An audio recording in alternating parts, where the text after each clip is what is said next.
일리여성교회 회원들 특성 있겠습니다.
하나님의 말씀 보겠습니다. 창세기 13장 1절로 18절 말씀입니다. 창세기 13장 1절로 18절 말씀 중에 14절로 18절 말씀만 우리 한 목소리로 봉독하겠습니다. 롯이 아브라함을 떠난 후에 여호와께서 아브라함에게 이르시되 너는 눈을 들어 너 있는 곳에서 북쪽과 남쪽 그리고 동쪽과 서쪽을 바라보라. 보이는 땅을 내가 너와 네 자손에게 주리니 영원히 이르리라. 내가 내 자손이 땅에 티끌 같게 하리니 사람이 땅에 티끌을 능히 셀 수 있을진데 내 자손도 세리라. 너는 일어나 그 땅을 종과 횡으로 두루 다녀보라. 내가 그것을 내게 주리라. 이 아브라함이 장막을 옮겨 헤브론에 있는 마므레 상술의 수풀에 이르러 거주하며 거기서 여호와를 위하여 제단을 쌓았더라. 아멘. 엄청난 태풍이 몰려오고 있는 중에도 변함없이 이 축복의 자리, 이 주님의 성전에 나와서 예배 드리는 여러분을 축복합니다. 여러분들에게 그 어느 때보다도 더 큰 영적인 은혜가 있기를 주님의 이름으로 축원합니다. 여러분, 육적인 것이 먼저냐 아니면 영적인 것이 먼저냐 라고 하는 문제, 항상 우리를 괴롭히게 되지요. 이 문제에서 우리는 완전히 영적인 길을 선택하며 나아갈 때 우리 하나님께서는 정말 크고 놀라운 은혜와 축복을 채워주신다라는 것을 체험해야만 됩니다.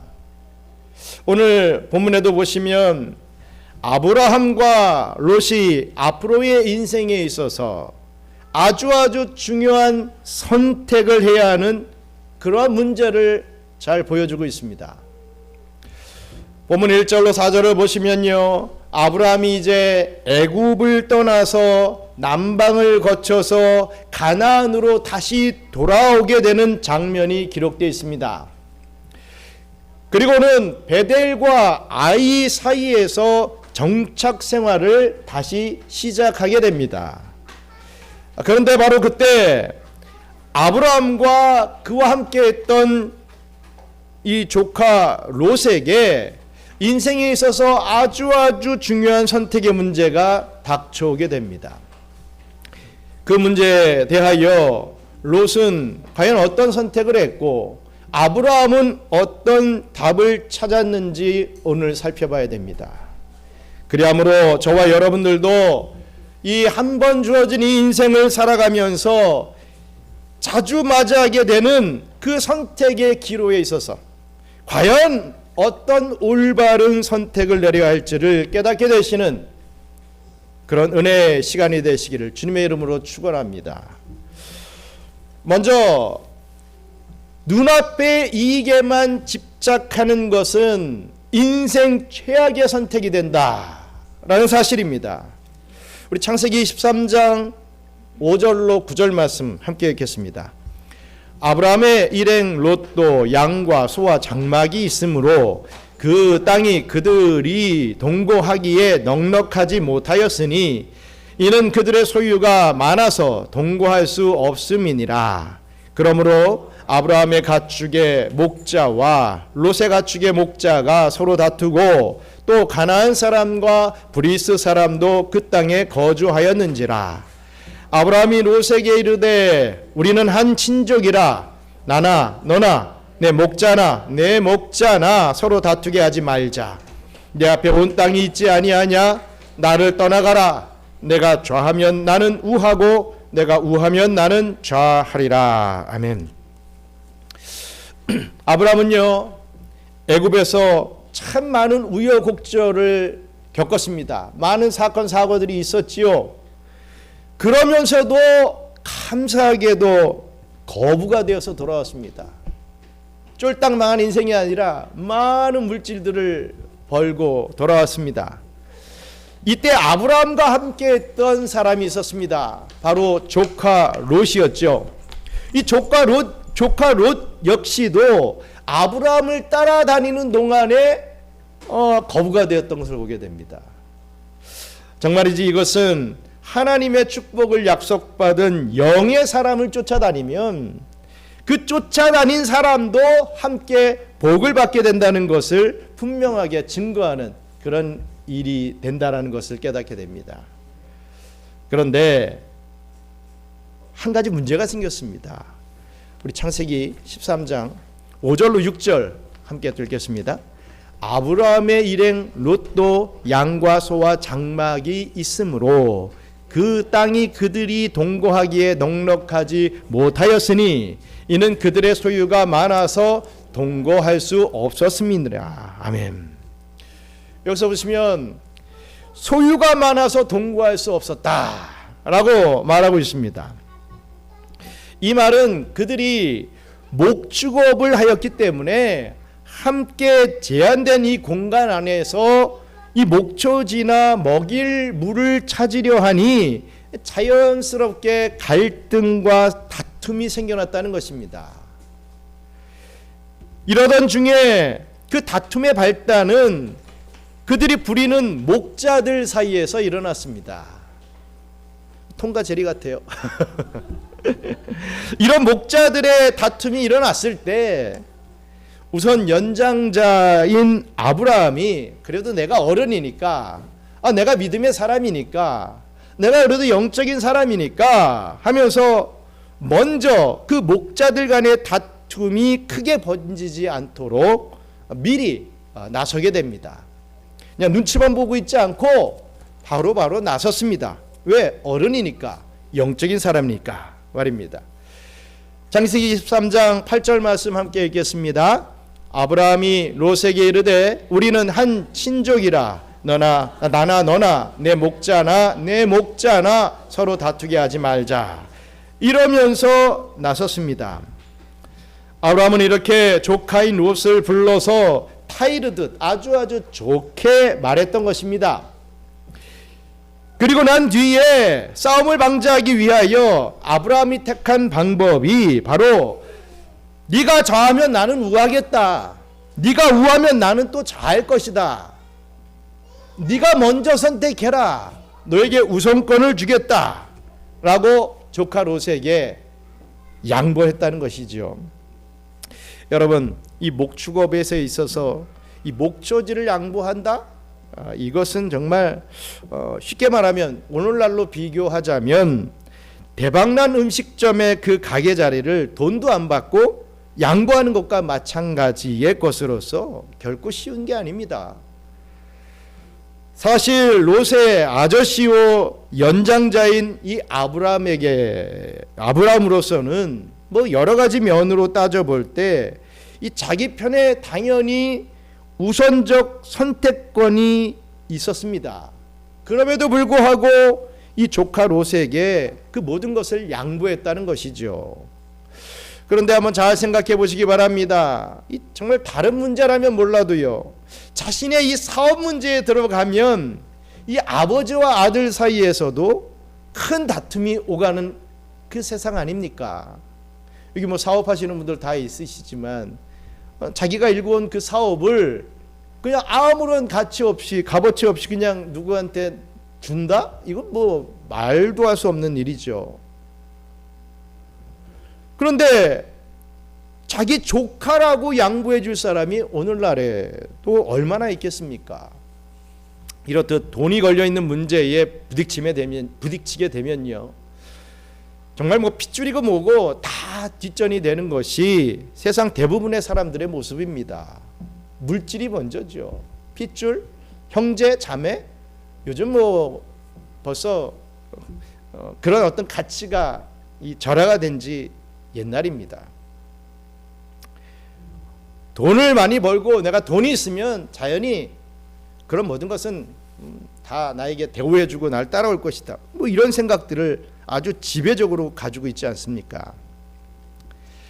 하지만 우리 믿는 하나님의 백성들만은 돈보다는 혈육의 관계를 더 중요시 생각해야 됩니다. 그런 마음 없이 어떻게 영혼을 사랑할 수 있겠습니까? 친구 간의 우정이나 이웃 간의 정의, 그리고 무엇보다도 교회 안에서 이 성도 간의 신의가 훨씬 더 중요하다는 것을 우리는 깨달아야 할 것입니다. 나에게 당장 100만 원, 1000만 원, 1억이 생기는 것보다도 혈육과 이웃과 친족과 우리 성도 간의 이 관계를 더 중요하게 생각할 줄 알아야 된다는 거지요. 정말이지 양보의 미덕이 점점 사라지고 오히려 양보하면 손해본다, 요즘은 착하면 바보다, 이렇게 취급당하지 않습니까? 양보하면 손해본다라는 그 사고방식이 판을 치고 있는 이 현대사회에서 우리 교회 다니는 성도들까지도 그런 사고방식에 물들고 있다는 것은 정말이지 슬픈 현실이 아닐 수가 없습니다. 그처럼 아저씨인 아브라함이 이렇게 양보의 미덕을 발휘하면서 조카 롯 먼저 하면서 나왔을 때 조카인 롯도 우리의 상식적으로 보면 아닙니다, 형님 먼저, 뭐 단 한두 번은 그렇게 권했어야 당연한 거 아니겠습니까? 그런데 오늘 성경을 보면 조카 롯은 그냥 당연한 듯이 자기가 좋은 쪽을 꿀꺽 먼저 집어삼켜 버립니다. 조금이라도 예의가 있고 좀 생각이 있는 사람이라면 뭐 좀 그렇게 할 텐데 그런 예의와 생각조차도 없는 그런 사람이었던 것 같습니다. 그냥 자기 이익이라면 그냥 무조건 그냥 돌진해 나가는 그런 사람이 이 롯이었다, 이렇게 우리는 생각하게 됩니다. 우리 창세기 13장 10절로 13절 말씀 함께 읽겠습니다. 이에 롯이 눈을 들어 요단 지역을 바라본즉 소알까지 온 땅에 물이 넉넉하니 여호와께서 소돔과 고모라를 멸하시기 전이었으므로 여호와의 동산 같고 애굽 땅과 같았더라.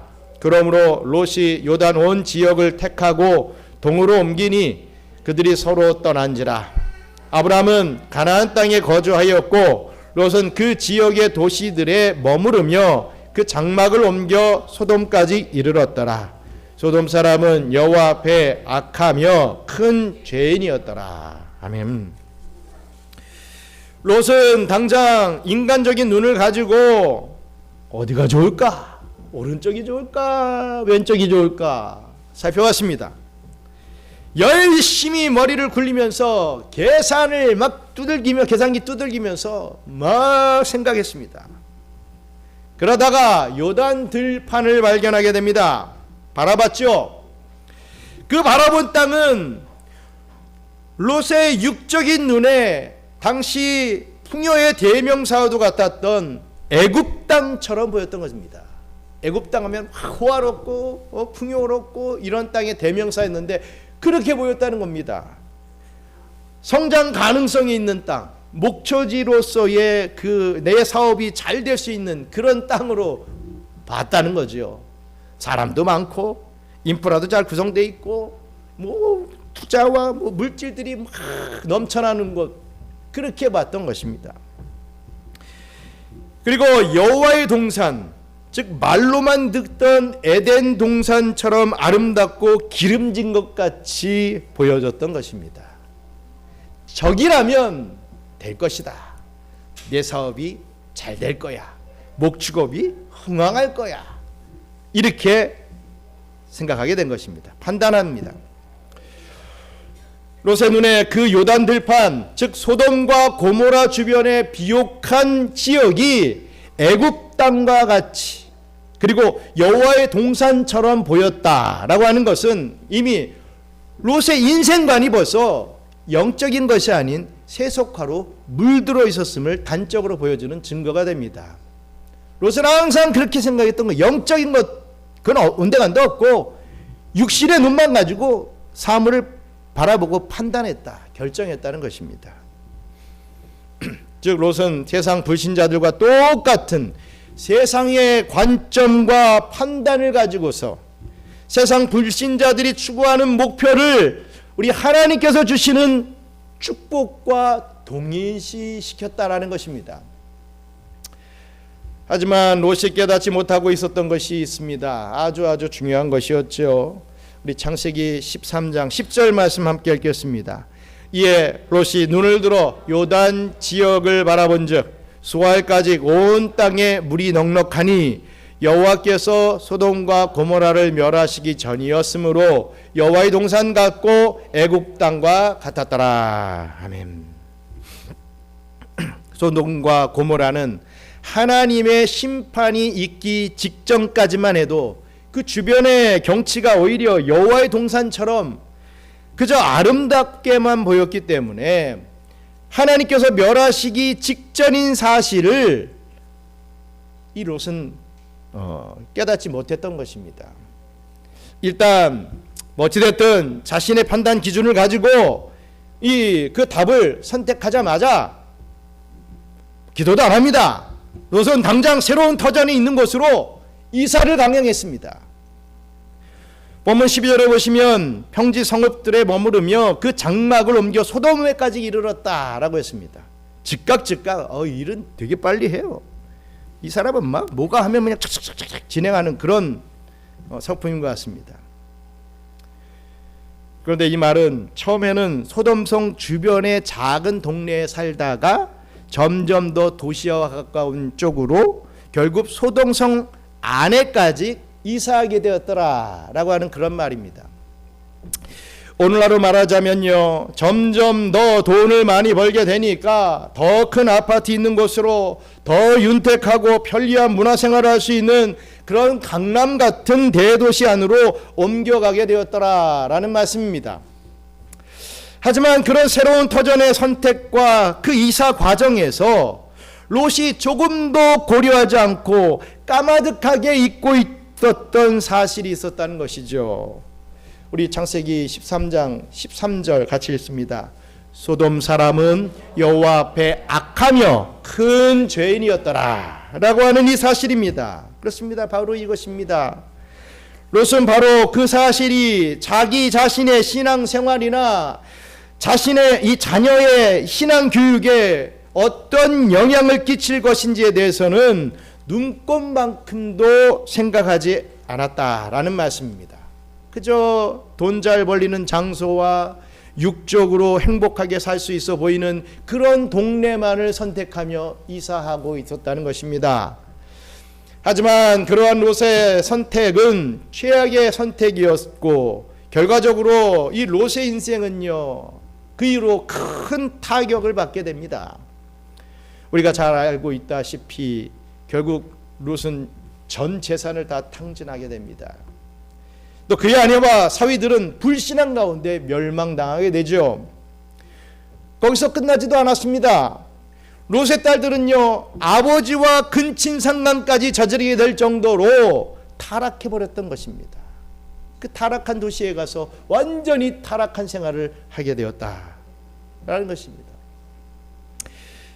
단 한 번의 잘못된 선택이 롯의 집안과 사업과 또 자녀 교육에 이르기까지 엄청난 타격을 주었던 것입니다.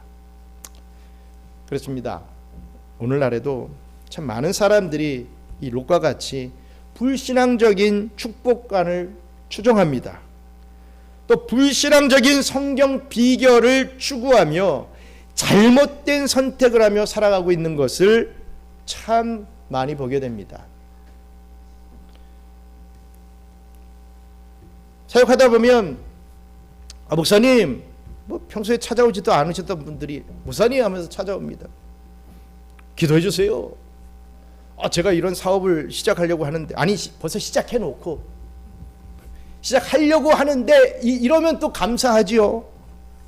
근데 다 시작해놓고 어느 정도 진행된 상황에서 이제 찾아와서 기도해 주세요. 사업을 축복해달라고 기도해 주세요. 그러면 축복을 받으면 자기가 사업을 잘 진행하고 해서 축복을 받은 것이고, 축복 못 받으면 목사 탓이 되어버립니다. 목사가 영역이 없어서 축복 기도를 잘 못해서 이렇게 돼버리는 거예요. 참 그런 곤란한 때를 참 많이 겪어 오게 됩니다.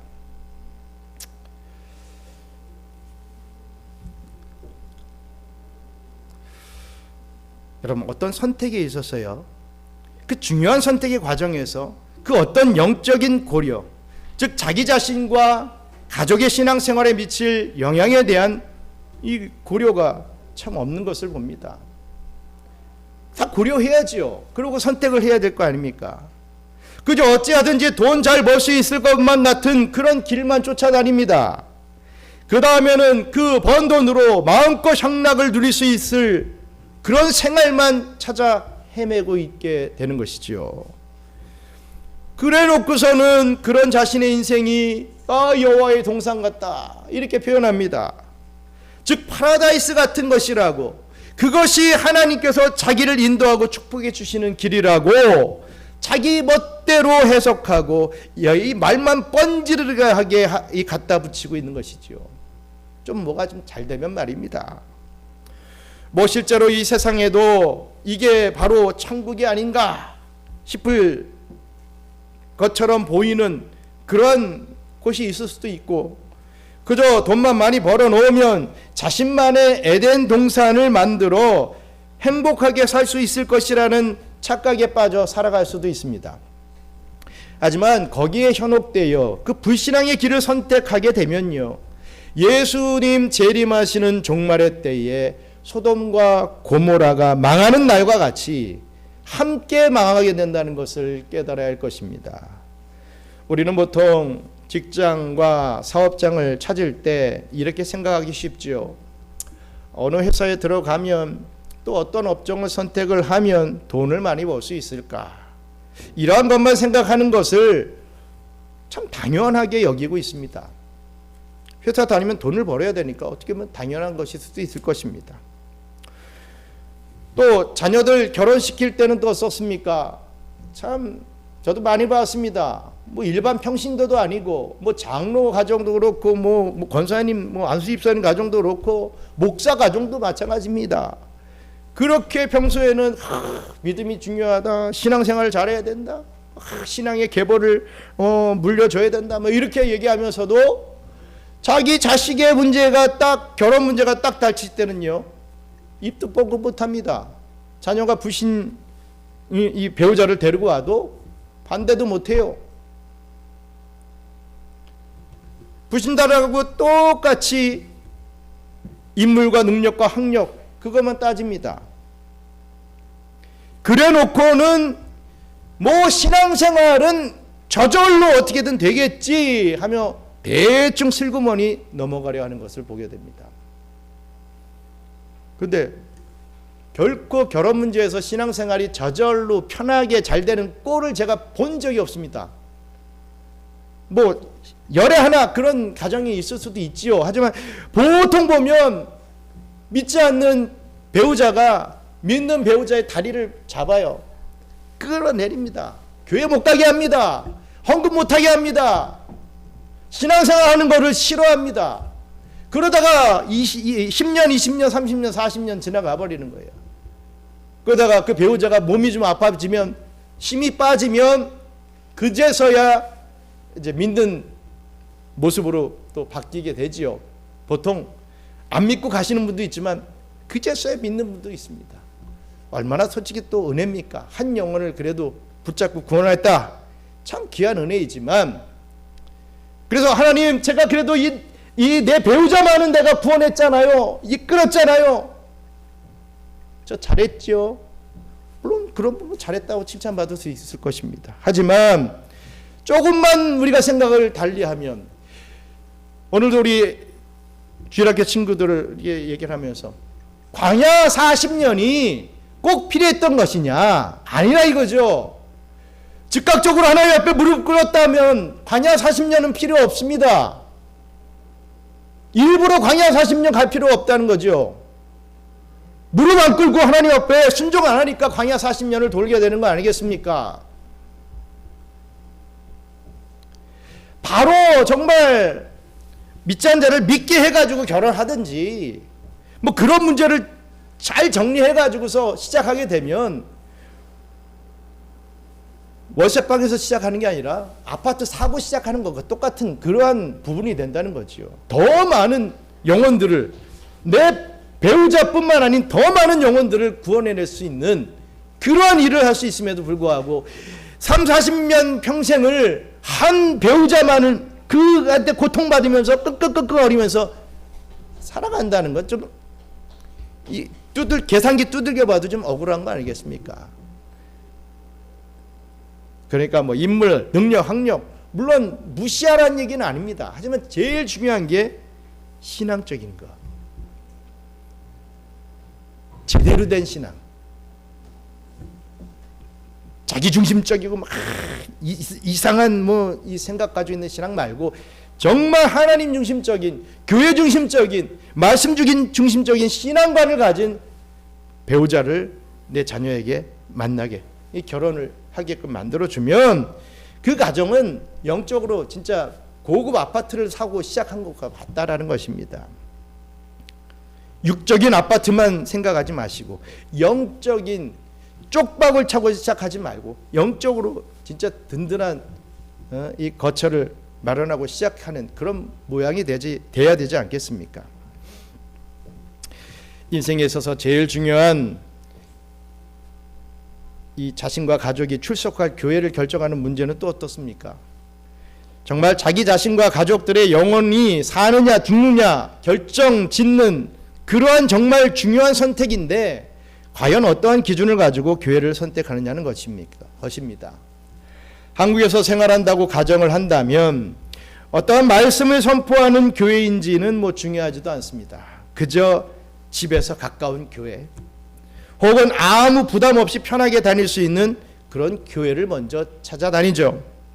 그러다 자신에게 조금이라도 부담을 주는 뭐 봉사를 시키거나 뭐 직분을 맡게 하면 없어져 버립니다. 그냥 다른 교회로 가서 또 도망가 버립니다. 정말 진짜 중요한 요소는 제일 뒷전으로 밀어놓고 그저 당장 눈앞에 이롭게 보이는 것에만 집착하는 그 롯과 같은 잘못을 오늘날 우리들도 얼마나 많이 저지르고 있는지 되돌아봐야 할 것입니다. 분명한 것은 자신이 결정한 그런 선택에 대한 그 결과와 그 책임이 반드시 따라온다라는 사실입니다. 왜냐하면 그 선택은 바로 불신자들, 장차 망하게 되어 있는 악한 소돔 사람들이 선택한 것과 같은 그러한 선택이기 때문입니다. 그러한 잘못된 선택을 내린 사람들은 예나 지금이나 똑같이 개인의 인생을 망치고 재산을 날리게 되고 자녀가 타락하게 되는 치명타를 입게 되어 있습니다. 자신의 선택이 신앙생활에 어떤 영향을 끼칠 것인지 항상 염두에 두지 않고 그저 눈앞에 보이는 좋은 조건, 현실적인 이익에만 끌려서 그냥 마음대로 판단하고 결정하지 마시기 바랍니다. 자기가 좋을 대로 다 판단하고 결정 내려놓고서 그것이 하나님께서 축복하셔서 여호와의 동산같이 되게 해달라고 정말이지 염치 없이 바라는 잘못을 저질러 결국 모든 것을 다 잃고 말았던 그 롯의 인생을 살지 말고 더욱 영적인 것을 추구하며 살아가시는 저와 여러분들 되시기를 간절히 바랍니다. 끝으로 최우선권을 신앙에 두고 하나님께 맡기는 것이 최선의 인생 선택이 된다는 사실입니다. 창세기 13장 14절로 18절 같이 읽겠습니다. 롯이 아브람을 떠난 후에 여호와께서 아브람에게 이르시되 너는 눈을 들어 너 있는 곳에서 북쪽과 남쪽과 그리고 동쪽과 서쪽을 바라보라. 보이는 땅을 내가 너와 네 자손에게 주리니 영원히 이르리라. 내가 내 자손이 땅에 티끌 같게 하리니 사람이 땅에 티끌을 능히 셀 수 있을진데 내 자손도 세리라. 너는 일어나 그 땅을 종과 행으로 두루 다녀보라. 내가 그것을 내게 주리라. 이 아브라함이 장막을 옮겨 헤브론에 있는 마므레 상수리 숲에 이르러 거주하며 거기서 여호와를 위하여 제단을 쌓았더라. 아멘. 그런데 잘 따지고 보면 원래부터 아브라함에게 있어서는요, 이것을 선택하느냐 저것을 선택하느냐 하는 것이 전혀 문제가 되지 않았습니다. 다시 말해 롯이 어느 쪽을 선택하든지 간에 그 결과가 아브라함의 선택에 있어서는 아무런 의미가 없었다는 것이죠. 왜냐하면 아브라함은 육신의 눈으로 보이는 것을 선택하면서 살았던 그런 사람이 아니었기 때문입니다. 하나님이 가라 하시면 가고 오라 하면 오는 그런 삶을 선택했던 사람이라는 거죠. 지금 당장은 눈에 보이지는 않지만 앞으로 보이게 될 미래까지 오직 하나님 앞에 다 맡기고 그 말씀에 인도하심만을 따라 살았던 사람, 그 사람이 바로 아브라함이었습니다. 그렇기 때문에 저와 여러분들도 분명히 깨달아야 될 것은 아브라함에게 하나님께서 대신 선택해 주신 그 땅도, 아브라함에게는 하나님께서 대신 선택하게 해주신 그 땅도 또 롯이 먼저 선택하고 남은 이 한쪽의 땅 이런 것도 결코 중요한 게 아니었다는 거죠. 하나님께서 아브라함에게 약속하신 말씀은 옛날 성경에 보시면 너 있는 곳에서 동서남북을 바라보라. 보이는 땅을 너와 네 자손에게 영원히 다 주겠다라고 하는 바로 이것이었습니다.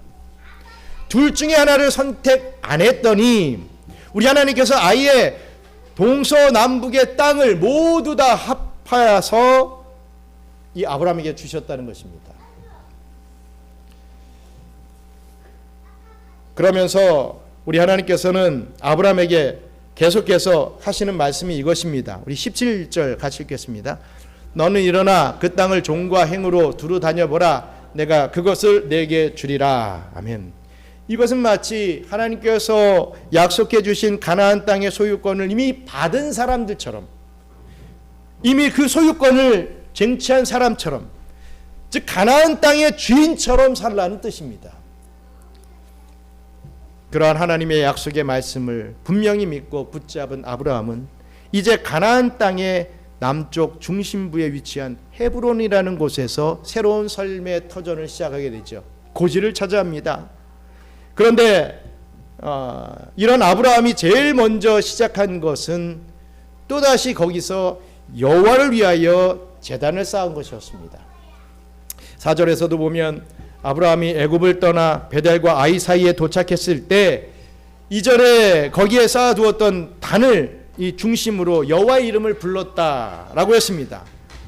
즉 어디를 가든지 아브라함은 일단 예배생활 중심, 신앙생활 중심으로 살았다는 거죠. 무슨 사업을 하든지 하나님을 먼저 예배했다, 이런 의미입니다. 현실적으로 살기 좋아 보이는 장소부터 고르다가 결국 신앙적인 것을 망치고 말았던 롯과는 완전히 대조적인 모습이죠. 아브라함은 일단 하나님의 말씀에 전적으로 의지하여 자기 인생의 방향을 설정했습니다. 그 위에 자기 생활의 기반 역시도 오직 제단 중심, 예배 중심으로 이끌어갔죠. 인생 선택의 갈림길에서 하나님의 말씀의 인도하심에 전적으로 따르고 그 하나님께서 어디로 인도하시든지 그저 교회 중심이요 예배 중심으로 사는 것이 바로 아브라함의 선택이었다는 것입니다. 그것이야말로 틀림없는 정답의 인생이 되었다라는 말씀입니다. 그렇습니다. 롯처럼 내 손으로 자기 능력으로 육신의 복을 붙잡겠다고 쫓아다니는 사람은 기껏 해봤자 자기 육의 눈에 보이는 그 정도밖에 가지지 못합니다. 하지만 하나님의 선택에 자신의 인생을 맡기는 사람에게는 영안이 뜨이게 되고 영적으로 보이게 되는 모든 것을 차고 넘치도록 받게 되는 그런 축복을 누리게 되는 것입니다. 마치 어린 아이의 작은 손으로 아무리 먹으려고 이 사탕을 많이 움켜쥔다고 해도 몇 개 못 잡잖아요. 하지만 손이 큰 어른이 딱 한 묶음 잡으면 뭐 10개 잡을 수 있지 않습니까?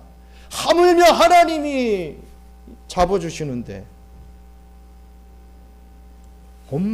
엄청난 역사, 그 풍성함을 우리가 체험하게 되지 않겠습니까? 우리의 능력은 보잘것없고 우리 아이 손과 같이 그렇게 보잘것없고 하지만 하나님의 능력은 전지전능하시기 때문에 하나님께서 우리의 모든 것을 맡기는 자에게 우리 하나님께서 복을 주시지 않겠습니까? 당연한 이치입니다. 세상의 물질만을 따라다니던 사람은 그 애써 얻었던 것도 롯과 마찬가지로 하루아침에 소동성과 같이 무너져 버리게 됩니다. 하지만 하나님의 약속의 말씀을 절대적으로 의지하는 성도는 영육간의 모든 일들이 동서남북으로 쭉쭉 뻗어져 나가게 되는 엄청난 축복을 받게 됩니다. 특히 요즘같이 개인 이기주의 중심의 시대에는 아브라함처럼 말씀 중심, 교회 중심으로 인생 문제를 선택하는 것은 이 롯의 육적이고 약삭빠른 선택보다는 더욱더 어리석은 선택으로 보일 것입니다. 그것은 이 치열한 경쟁 사회에서 도저히 이길 수도 살아남을 수도 없는 비현실적인 그런 판단처럼 보일 것이 분명합니다. 하지만 실제로는 이 신앙생활 중심의 이 영적인 판단과 결단들이야말로 하나님의 마음을 흡족하게 하는, 하나님을 기쁘시게 하는 정답 중에 정답인 선택이 된다는 것을 믿으시길 바랍니다. 그리고 하나님께서 좋아하실 답을 선택한 사람에게는 반드시 인생에서 그것에 합당한 축복이 주어지게 된다는 것을 믿으시기 바랍니다. 사랑하는 경양선교회 성도 여러분, 우리는 인생의 갈림길에 서게 될 때 그저 오른쪽이냐 왼쪽이냐 이 둘만을 견주어 보고 현실적인 유익을 따라서 이쪽을 가면 내가 이익이 있겠네, 그 정도의 생각을 가지고 성급한 육적인 판단을 내리기 쉽습니다. 그것이 바로 롯의 인생이다. 롯이 그렇게 살았다. 우리가 살펴보게 됩니다. 반면에 좌우 선택은 하나님 앞에 다 맡겨버리고 무슨 문제가 닥쳐와도 오직 하나님 중심, 말씀 중심, 교회 중심만을 무조건 먼저 선택하는 그 아브라함의 삶도 우리가 살펴보았죠. 어땠습니까? 오늘날 저와 여러분 역시도 이 인생 여로에서 참 많은 선택의 갈림길에 서게 될 것입니다. 섰었고 또 앞으로 또 서게 될 것입니다.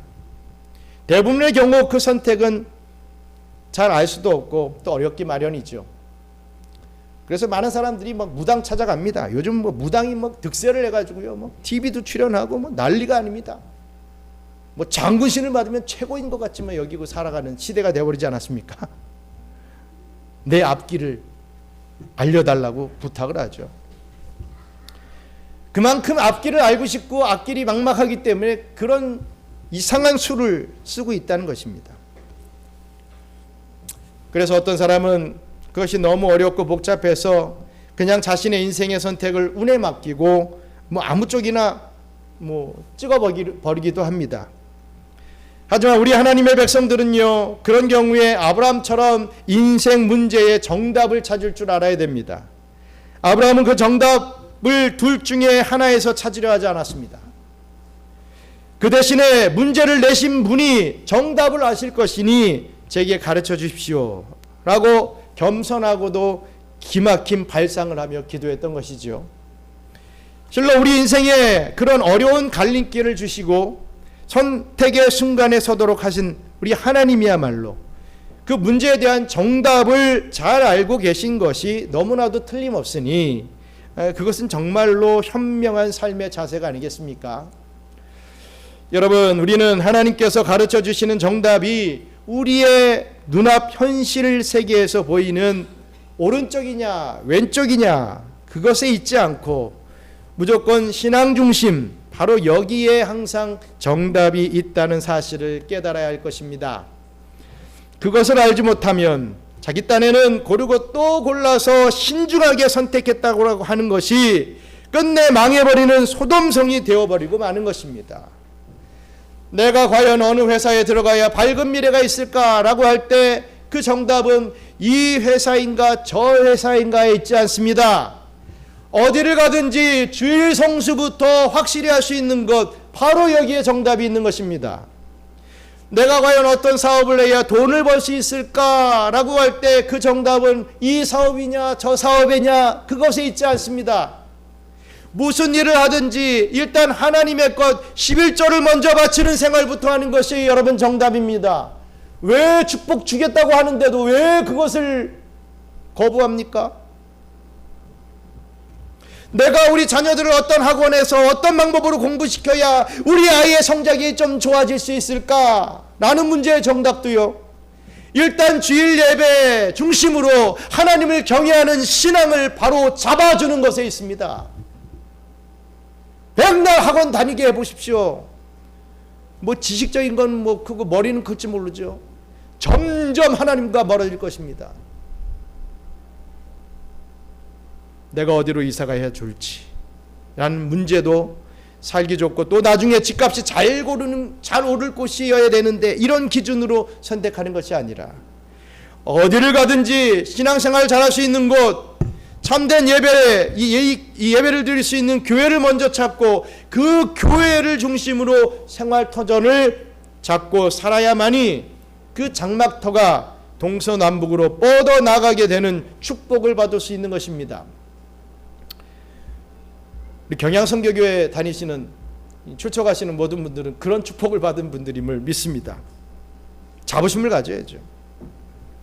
우리의 인생 선택의 길에서 우리는 둘 중 하나를 찾으려고 애를 쓰고 있지만 사실 그 둘 다 정답이 아닙니다. 진짜 정답은요, 하나님 중심, 성경 중심, 교회 중심에 있다는 것을 믿으시길 축원합니다. 그리고 그것만이 그 어떤 인생 선택의 기로에 서 있을 때에도 항상 우리에게 정답을 찾게 되는 기가 막힌 인생의 길잡이요 인도자가 되어 주실 것입니다. 인생에서 선택해야 하는 매 순간순간마다 하나님의 뜻이 무엇인지 깨닫게 해달라고 기도함으로 하나님께서 인도해 주시는 정답 인생을 살아나가게 되는 저와 우리 경양의 성도님들 되시기를 주님의 이름으로 간절히 축원합니다. 기도하겠습니다. 여러분, 오른쪽이냐 왼쪽이냐, 이 사업이냐 저 사업이냐, 이 집이냐 저 집이냐, 이 학원이냐 저 학원이냐, 이런 거 선택의 기로에 서 있으신 분 계십니까? 여기에 남아야 되느냐 한국 돌아가야 되느냐 혹 이런 선택도 하려고 하시는 분들이 있습니까? 도저히 못 찾겠다, 나 이제 돌아가겠다, 이런 선택을 하실 분, 그 기로에 서 계신 분들이 혹시 또 계십니까? 내가 선교 사명을 가지고 이곳에 왔는데 이것은 아닌 것 같아, 내가 계산해보고 생활도 좀 해보고 했는데 도저히 아니다, 이런 생각을 가진 분 혹시 계십니까? 여러분, 오른쪽이냐 왼쪽이냐가 답이 아닙니다. 하나님의 뜻이 무엇인지를 깨닫게 해달라고 더 기도하시기 바랍니다. 이것이든 이것이 아니든, 저것이든 저것이 아니든 하나님께서 허락해 주시는 동서남북의 축복이 분명히 나에게 있다는 것을, 나는 벌써 받아 누리고 있다는 것을, 또 받게 될 것이라는 것을 다시 한번 믿고, 주님, 그것을 통해서 정말 주님의 일들을 잘 감당하겠습니다. 어디든 가라 하시면 내가 가서 주의 교회 중심으로, 말씀 중심으로 신앙의 삶을 잘 살아가겠습니다. 이러한 좀 각오를 다지면서 그렇게 해달라고 기도할 수 있는 저와 여러분 됐으면 좋겠습니다. 우리 그러한 기도를 하나님 앞에 오늘 이 시간 올려드리겠습니다. 기도하겠습니다. 감사합니다. 하나님, 우리 인생이 왜 언제나 오른쪽이냐 왼쪽이냐, 이러면 이익이 있느냐 저러면 내가 손해볼 것이냐, 항상 그것만을 따르다가 아버지 하나님 찍어서 한번 결정했을 때 물론 잘 될 때도 있고 또 대부분 안 될 때가 너무나도 많이 있습니다. 아버지 하나님, 그러면서 하나님 왜 이렇습니까? 왜 나에게 이런 고난이 옵니까? 왜 내가 이렇게 망했습니까? 왜 내가 이렇게 손해를 봤습니까? 이렇게 반문할 때가 얼마나 많이 있습니까? 정말 그 선택이 하나님이 원하는 선택이었는지 우리가 다시 한번 깨달아 보기를 원합니다. 그리고 앞으로 이 선택의 문제에 있어서 아버지는 이것이냐 저것이냐가 아니라 하나님이 가라고 하시는 곳으로 가겠습니다. 주님의 말씀에 순종하겠습니다 라고 하는 기도를 올려드리므로 하나님께서 허락해 주시는 것으로 순행하며 나갈 수 있는 저희들에게 축복하여 주시옵소서. 감사합니다. 하나님, 우리 인생은 절대로 오른쪽이냐 왼쪽이냐가 아닙니다. 이것이냐 저것이냐, 이것을 가야 잘 되느냐 저것을 가야 잘 되느냐가 문제가 아닙니다. 아버지 하나님, 그 모든 것을 우리 주님께서 주장하고 계시고 우리 하나님께서 뜻을 가지고 계시고 그 뜻대로 우리가 순종하며 나갈 때, 아브라함이 갈 바를 알지 못하고 그것이 가나안인지 아닌지 그 내용조차 모르고 가라 했을 때, 나갔을 때 그 가나안을 허락받았듯이 우리에게 있어서 정말 하나님의 말씀에 순종하며 나아가는 그런 마인드를 가지고 우리의 길을 개척해 나갈 수 있는 저희들 되게 도와주시옵소서.